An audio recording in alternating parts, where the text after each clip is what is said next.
Assalamualaikum warahmatullahi wabarakatuh. Innal hamdalillah nahmaduhu wa nasta'inuhu wa nastaghfiruh wa na'udzu billahi min syururi anfusina wa min sayyiati a'malina. May yahdihillahu fala mudhillalah wa may yudlil fala hadiyalah. Wa asyhadu an la ilaha illallah wahdahu la syarikalah wa asyhadu anna Muhammadan abduhu wa rasuluh alladzi la nabiyya ba'dah.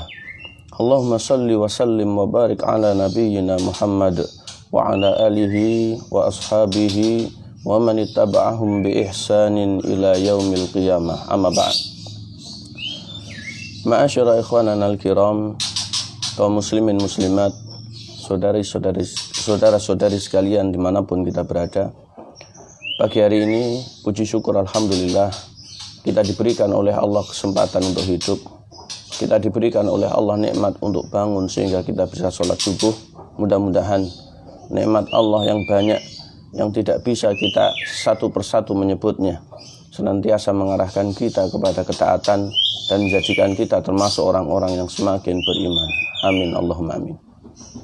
Yang kedua kalinya, sholawat serta salam kita aturkan atas Nabi, suri tauladan kita, manusia yang oleh Allah diberikan legalitas untuk menyampaikan kebaikan serta kebenaran dari langit dalam rangka menerangkan surga beserta apa-apa yang ada di dalamnya dan bagaimana cara untuk meraihnya, sekaligus memperingatkan tentang neraka, bagaimana kengerian di dalamnya, sekaligus apa-apa yang akan menjerumuskan manusia ke dalamnya.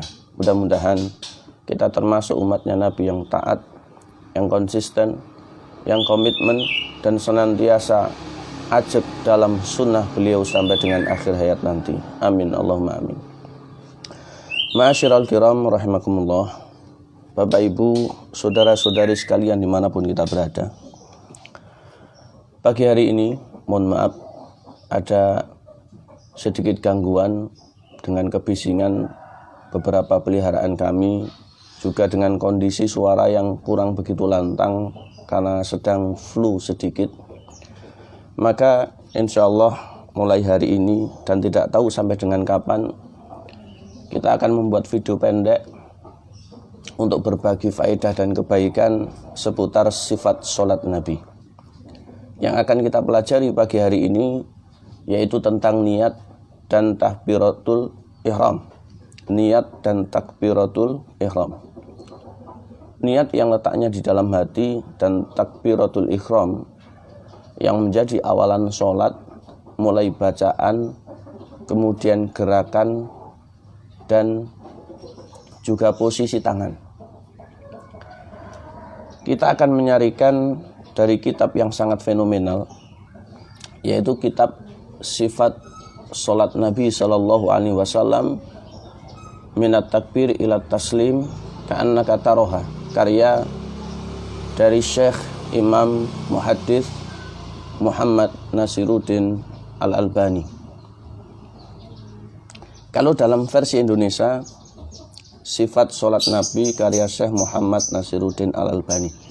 Ada yang cetakan Darul Haq sebagaimana di depan saya, ada pula yang cetakan Media Hidayah, ada pula yang cetakan Duta Ilmu. Dan kebetulan pada cetakan Duta Ilmu tersebut, alhamdulillah kami di antara yang diminta tolong untuk mengedit serta membaca isinya. Kaum muslimin, saudara-saudari sekalian dimanapun kita berada, jujur kitab ini merupakan kitab yang sangat bagus, langka dan fenomenal. Ketika di dalam banyak sekali ayat Al-Quran, Allah Rabbuna Subhanahu wa ta'ala menyebutkan aqimus sholah, aqimis sholah, wa aqimis sholah, dan lafaz-lafaz yang lain yang banyak, yang intinya perintah untuk menegakkan sholat, yang dimaksud adalah sholat 5 waktu secara umum. Dan ini merupakan hubungan vertikal kita kepada Allah Subhanahu wa ta'ala. Akan tetapi, kalau kita lihat ayat-ayat Al-Quran sendiri, maka tidak satupun dijumpai bagaimana sholat itu dilakukan, atau secara bacaan dan gerakan menurut deskripsi fikih itu bagaimana? Tidak ada. Kalau sholat menurut para pakar bahasa artinya adalah doa. Kalau menurut deskripsi fikih adalah gerakan dan bacaan tertentu yang diawali dengan takbiratul ihram, ditutup dengan salam, otomatis dengan niat. Maka ini sholat.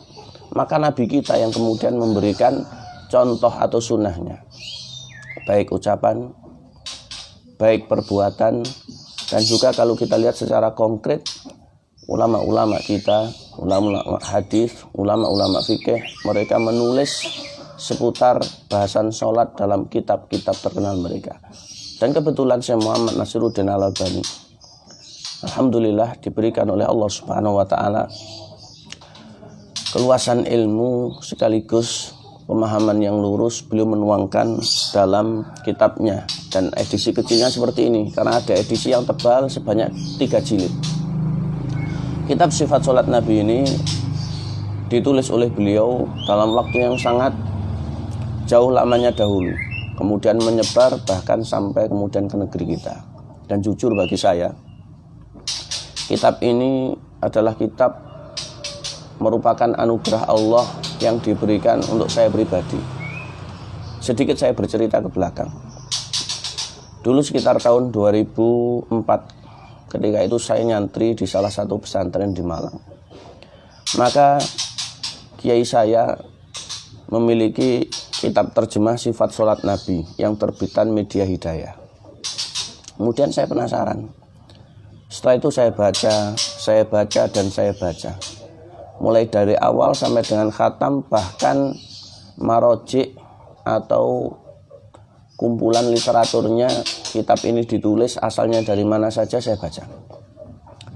Dari situ saya mengetahui bahwasanya penulis buku ini adalah orang yang sangat ahli, dan bahasan yang di dalamnya itu sangat lengkap sekali, dan ada pondasi-pondasi yang diletakkan bahwasanya kita ini ketika beragama diajak untuk memurnikan agama sebagaimana asalnya, yaitu yang tidak tercampur baik dengan politik, baik dengan kepentingan-kepentingan tertentu, yaitu ala fahmi salafus soleh, dengan pemahaman salafus soleh, yaitu salaful ummah, orang-orang yang telah diberikan legalitas oleh Nabi, secara kolektivitas mereka itu baik.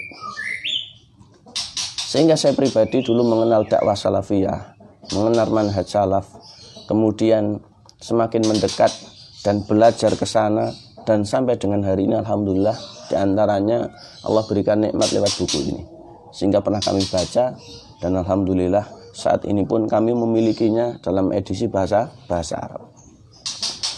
Ma'asyiral kiram, Bapak Ibu sekalian, saudara-saudari rahimakumullah.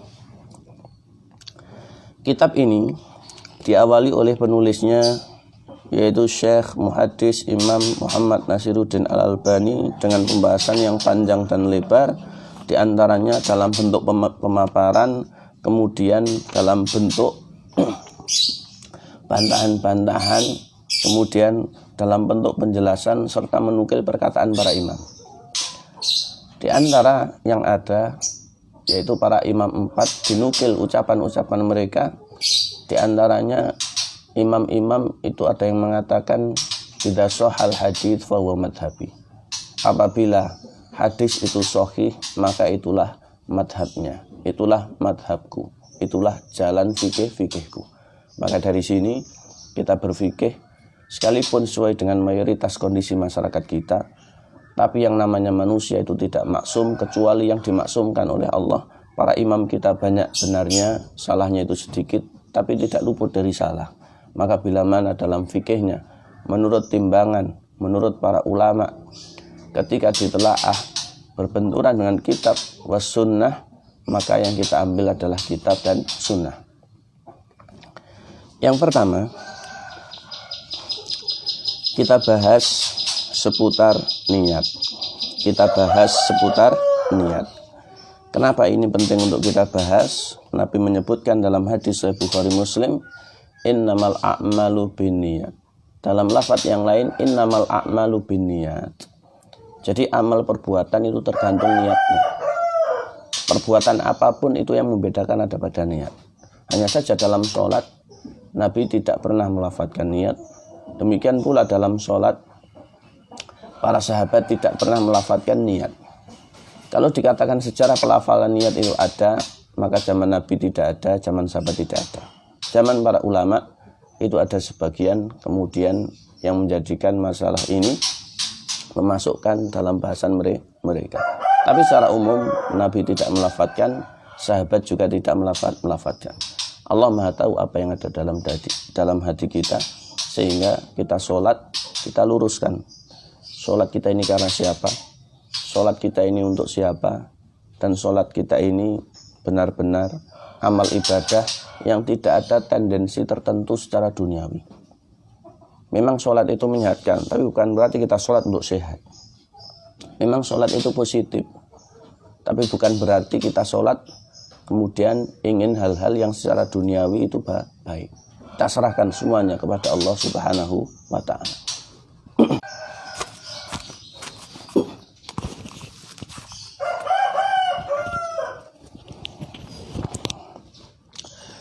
Alhamdulillah, kita lanjutkan kembali. Mohon maaf gangguan koneksi, sinyalnya putus.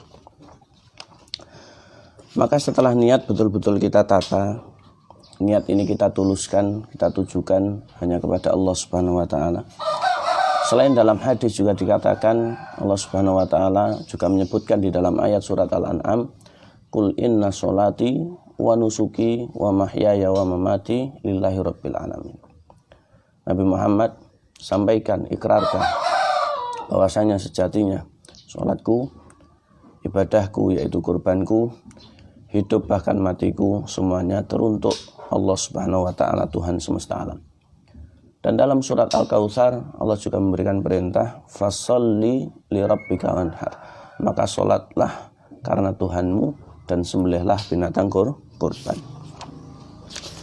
Setelah niat ini benar-benar karena Allah Subhanahu wa ta'ala, maka kita lanjutkan dalam bahasan takbir. Takbir yang dimaksud adalah takbiratul ihram, yang merupakan pembuka dari ibadah sholat yang dilakukan setelah adanya niat lillahi ta'ala. Berbicara masalah takbir, ini disepakati oleh ulama bahwasanya takbiratul ihram itu adalah Allahu Akbar. Allahu Akbar tidak bisa diganti dengan bahasa manapun sekalipun maknanya itu sama.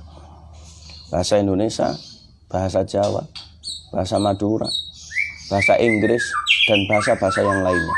Maka menggunakan bahasa Arab yang disyariatkan yaitu Allahu Akbar. Dikatakan di dalam kitab masih seputar takbiratul ihram. Disampaikan di dalam hadis, diriwayatkan oleh Imam Muslim dan para imam yang lainnya. Tsumma kana sallallahu alaihi wasallam yastaftihus sholata biqaulihi Allahu Akbar. Maka setelah berniat itu Nabi mengawali sholatnya dengan mengucapkan Allahu Akbar. Wa amara bidzalikal musi' sholatahu kama taqaddam. Dan kemudian Nabi sallallahu alaihi wasallam memerintahkan dalam hadis yang telah diperbincangkan dalam kitab, yaitu yang diriwayatkan oleh Imam Bukhari dan Imam Muslim, bahwasanya orang yang sholatnya salah, belum benar, saat itu ceritanya terlalu cepat, tidak dimaknina, diperintahkan untuk bertakbir mengucap Allahu Akbar dalam mengawali sholat seperti itu. Wa qala lahu, kemudian Nabi bersabda kepadanya, diriwayatkan pula dalam hadis Imam Tabrani, innahu latatimmu sholatul li ahadin minan nasi hatta yatawaddo'a. Sejatinya sholat itu tidak sempurna, bahkan tidak sah bagi seseorang sampai benar-benar berwudu. Artinya sholat itu harus ditegakkan dalam keadaan bersuci. Harus ditegakkan dalam keadaan bersuci. Fayada'ul wudu'a mawadi'ahu. Wudunya secara sempurna, sebagaimana diajarkan oleh Nabi SAW, bisa dicek dalam kitab Bulughul Maram. Hadis riwayat Imam Bukhari dan Muslim. Mulai dari membasuh tangan, kemudian berkumur dan masukkan air ke dalam hidung, kemudian membasuh wajah, kemudian membasuh tangan kanan sampai dengan siku, tangan kiri juga demikian. Kemudian mengusap kepala, yaitu rambut dan daun telinga. Baru setelah itu membasuh kaki sama dengan mata kaki. Ditambah dengan doa, hukumnya sunnah. Ini wudhu yang paling sempurna. Summa yaqulu Allahu Akbar. Kemudian mengucapkan Allahu Akbar. Jadi sholat itu tidak sempurna, bahkan tidak sah sampai orang itu benar-benar berwudu. Setelah itu orang tersebut wudunya benar, kemudian bertakbiratul ihram. Dilanjutkan di dalam hadis yang diriwayatkan oleh beberapa imam pula, yaitu Imam Abu Dawud, Tirmidzi dan yang lainnya. Wa kana yaqulu miftahus sholati tuhur wa tahrimuha takbir wa tahlil wa taslim. Sabda Nabi yang lain, beliau mengatakan sholat itu pembukanya adalah suci, yang mengharamkan artinya yang membatasi ibadah tersebut adalah takbiratul ihram, dan yang mengakhirinya nanti adalah salam. Wa kana yarfa'u sautahu bitakbir hatta yusmi'a man khalfahu. Dalam hadis riwayat Imam Ahmad dan Hakim, Nabi itu ketika bertakbiratul ihram terdengar suaranya, sehingga orang yang di belakangnya itu mendengarkan. Jadi tidak diam, tapi dilafatkan sampai didengarkan orang yang di belakangnya. Dilanjutkan dalam hadis riwayat Imam Muslim. Wa kana idza marida, apabila Nabi itu sakit, rafa Abu Bakrin sautahu yuballighun nasa takbirahu sallallahu alaihi wasallam. Maka saat menjadi imam, Nabi keadaannya sakit, Abu Bakar yang di belakangnya itu yang kemudian membaca takbir setelah Nabi membaca, mengeraskan suaranya sehingga jamaah yang di belakang itu mendengarkan pula. Nah, ini boleh dilakukan. Dilanjutkan dalam hadis riwayat Imam Ahmad, wa kana yaqulu idza qala al-imam Allahu Akbar faqulu Allahu Akbar. Sabda Nabi, apabila imam sudah bertakbiratul ihram membaca Allahu Akbar, maka ikuti imam tersebut untuk bertakbiratul ihram membaca Allahu Akbar. Ma'asyiral kiram, saudara-saudari sekalian dimanapun kita berada, kita lanjutkan dengan bahasan raf'ul yadaini. Kapan ya waktu untuk mengangkat tangan. Jadi takbiratul ihram itu bacaannya adalah Allahu Akbar. Kemudian kapan mengangkat tangan tersebut dan bagaimana gerakan atau posisi angkat tangan tersebut. Dikatakan dalam sebuah hadis riwayat Imam Bukhari dan imam-imam yang lain, wa kana yarfa'u yadayhi taratan ma takbir. Ini Nabi itu, kata para sahabat, terkadang mengangkat tangan itu bersamaan dengan lafaz takbiratul ihram, ya. Allahu Akbar. Nabi melakukan hal yang demikian. Wa taratan ba'da takbir. Masih dalam hadis riwayat Imam Bukhari dan yang lain, terkadang setelah lafaz takbiratul ihram, Allahu Akbar, baru beliau mengangkat tangan. Wa taratan qablahu, dan dalam riwayat Imam Bukhari lagi, terkadang Nabi mengangkat tangan sebelum melafadzkan takbiratul ihram. Baru takbiratul ihram, Allahu Akbar. Jadi ada 3. Angkat tangan Nabi bersama dengan takbiratul ihram, terkadang setelahnya takbiratul ihram, terkadang sebelum melafadzkan takbiratul ihram. Jadi ini sama-sama benar, sama-sama bersumber dari Nabi sallallahu alaihi wasallam. Wa kana yarfa'uha mamdudatal asabi' la yufarriju bainaha wa la yadhummuha. Dalam hadis riwayat Imam Abu Dawud dan yang lain ditambahkan, Nabi itu yarfa'uhuma mamdudatal asabi', mengangkat tangannya, jari jemarinya ditegakkan, ya, jari jemarinya diluruskan. La yufarriju bainaha wa la yadhummuha. Nabi tidak begar tangannya atau tidak membuka lebar-lebar, tidak pula gegep, tidak pula jengkerem, tapi menegakkan jari jemarinya. Jadi tangan itu tidak boleh begar, tidak boleh gegem, tapi ditegakkan. Ini adalah sunnahnya Nabi Shallallahu Alaihi Wasallam. Kemudian dilanjutkan dalam hadis Imam Bukhari lagi, wa kana yaj'aluhu mahad wa mankibaihi. Terkadang Nabi itu angkat tangannya setinggi pundaknya, khatwa mankibaihi. Ini bisa dipraktekkan. Wa rubbama kana yarfa'uhuma hatta yuhadhiya bihima furu'a udunaihi. Dan dilanjutkan dalam hadis riwayat Imam Bukhari lagi, terkadang pula Nabi itu ketika mengangkat tangan adalah setinggi daun telinga. Jadi ada dua versi angkat tangannya Nabi, yaitu pertama setinggi pundak, kedua setinggi daun telinga. Dengan model jari yang lurus, tidak membuka, tidak pula menutup. Dengan teknis angkat tangan bareng takbiratul ihram atau setelah lafaz takbiratul ihram atau sebelumnya. Jadi inilah takbiratul ihram yang diajarkan oleh Nabi SAW, patut untuk kita teladani. Mudah-mudahan menjadi ibadah, semakin menambah kekhusyuan dan menjadikan kita termasuk di antara ahli sunnah wal jamaah. Demikian faedah pendek yang bisa kami sampaikan, benarnya semata-mata dari Allah, kurangnya mohon untuk dimaafkan. Kita sama-sama terus belajar dengan harapan kejahilan semakin dihilangkan oleh Allah dari diri kita dan menjadi nilai ibadah sekaligus menambah ukhuwah di antara kita. Aku qouli hadza wa astaghfirullah li wa lakum. Walhamdulillahirabbil alamin. Subhanakallahumma bihamdika asyhadu an la ilaha illa anta astaghfiruka wa atubu ilaik. Wassalamualaikum warahmatullahi wabarakatuh.